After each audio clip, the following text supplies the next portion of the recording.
ಕ್ರಿಸ್ತನನ್ನು ಪ್ರತಿಫಲಿಸುವಂತೆ ನಿಮ್ಮ ಆತ್ಮಗಳನ್ನು ವಾಕ್ಯದಲ್ಲಿ ಬಲಪಡಿಸುವ ಅನುದಿನದ ಧ್ಯಾನ. ಇಂದಿನ ಧ್ಯಾನದ ಶೀರ್ಷಿಕೆ, ಈ ಲೋಕಕ್ಕೆ ಆರೋಗ್ಯ ತತ್ವಗಳ ಅಗತ್ಯವಿದೆ.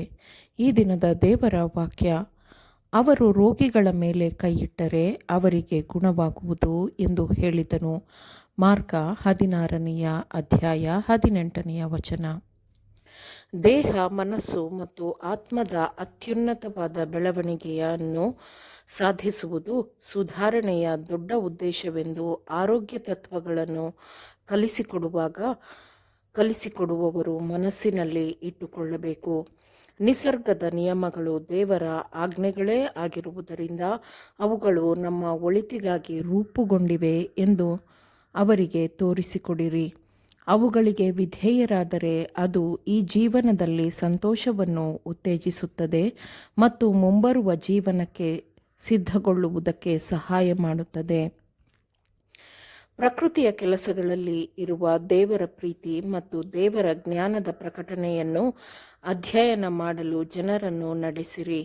ಅದ್ಭುತ ಜೀವಿಯಾಗಿರುವ ಮಾನವ ಯಂತ್ರದ ವ್ಯವಸ್ಥೆಯನ್ನು ಮತ್ತು ಅದನ್ನು ನಿಯಂತ್ರಿಸುವ ನಿಯಮಗಳನ್ನು ಅಧ್ಯಯನ ಮಾಡಲು ಅವರನ್ನು ನಡೆಸಿರಿ.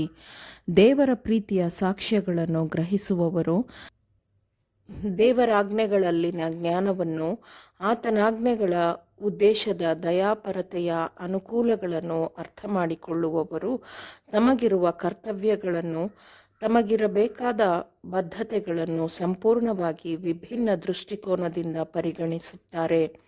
ಆರೋಗ್ಯದ ನಿಯಮಗಳನ್ನು ಪಾಲಿಸುವುದು ತ್ಯಾಗ ಅಥವಾ ಸ್ವಾರ್ಥ ನಿರಾಕರಣೆಯ ವಿಷಯವೆಂದು ಯೋಚಿಸುವ ಬದಲು, ನಿಜವಾಗಿಯೂ ಅದು ಏನಾಗಿದೆಯೋ ಹಾಗೆ ಅದು ಅಮೂಲ್ಯವಾದ ಆಶೀರ್ವಾದವೆಂದು ಅವರು ಪರಿಗಣಿಸುತ್ತಾರೆ.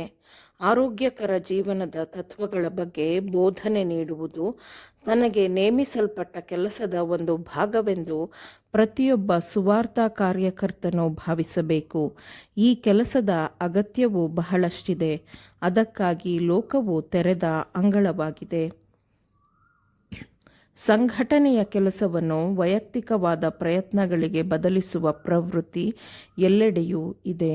ಮಾನವ ಬುದ್ಧಿಯ ಬಲವರ್ಧನೆ, ಅದರ ಬಗೆಗಿನ ಕೇಂದ್ರೀಕೃತ ಒಲವು, ದೊಡ್ಡ ಆಲಯಗಳು ಮತ್ತು ಸಂಸ್ಥೆಗಳ ನಿರ್ಮಾಣ, ಇವುಗಳಿಗೆ ಒಲವು ಹೆಚ್ಚಾಗಿದೆ. ಲೋಕದೊಂದಿಗಿನ ಜನರ ಒಪ್ಪಂದಗಳ ನಿಮಿತ್ತ ಅವರು ಸಬೂಬು ಹೇಳುವವರಾಗಿರುತ್ತಾರೆ. ಅವರ ಹೃದಯಗಳು ತಣ್ಣಗಾಗಿರುತ್ತವೆ ಮತ್ತು ಸ್ವಾರ್ಥ ಚಿಂತಕರಾಗಿರುತ್ತಾರೆ ಮತ್ತು ಅವರು ಪ್ರಭಾವಶಾಲಿಯಾಗಿರುವುದಿಲ್ಲ. ದೇವರ ಮೇಲಿನ ಪ್ರೀತಿ, ಮನುಷ್ಯರ ಮೇಲಿನ ಪ್ರೀತಿ ಆತ್ಮದಲ್ಲಿಯೇ ಅವರಲ್ಲಿ ಸಾಯುತ್ತದೆ. ತನ್ನ ಹಿಂಬಾಲಕರಿಗೆ ಕ್ರಿಸ್ತನು ವೈಯಕ್ತಿಕವಾದ ಕೆಲಸವನ್ನು ಒಪ್ಪಿಸುತ್ತಾನೆ. ಅದನ್ನು ಇನ್ನೊಬ್ಬರು ಮಾಡಲಾಗದ ಕೆಲಸವಾಗಿದೆ.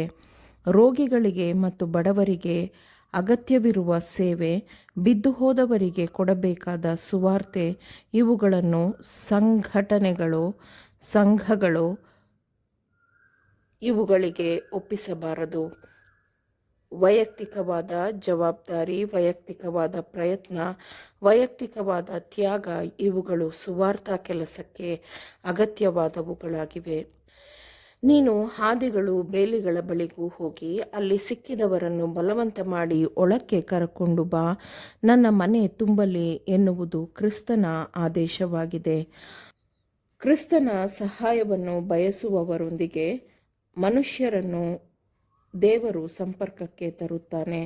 ಹಸಿದವರಿಗೆ ಅನ್ನವನ್ನು ಹಂಚುವುದು, ಅಲೆಯುತ್ತಿರುವ ಬಡವರನ್ನು ಮನೆಗೆ ಬರಮಾಡಿಕೊಳ್ಳುವುದು, ಬೆತ್ತಲೆಯವರನ್ನು ಕಂಡಾಗೆಲ್ಲ ಅವರಿಗೆ ಹೊದಿಸುವುದು, ಇವುಗಳು ಆತನಿಗೆ ಇಷ್ಟವಾದವುಗಳು ಎಂದು ಆತನು ಹೇಳುತ್ತಾನೆ.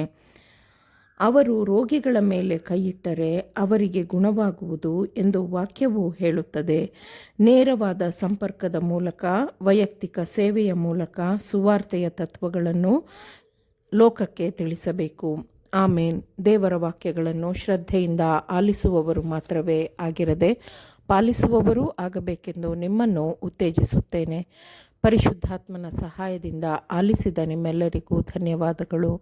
ಮತ್ತೆ ದೈನಂದಿನ ಧ್ಯಾನಕ್ಕಾಗಿ ನಾಳೆ ಸಂಧಿಸೋಣ. ಆಮೇನ್.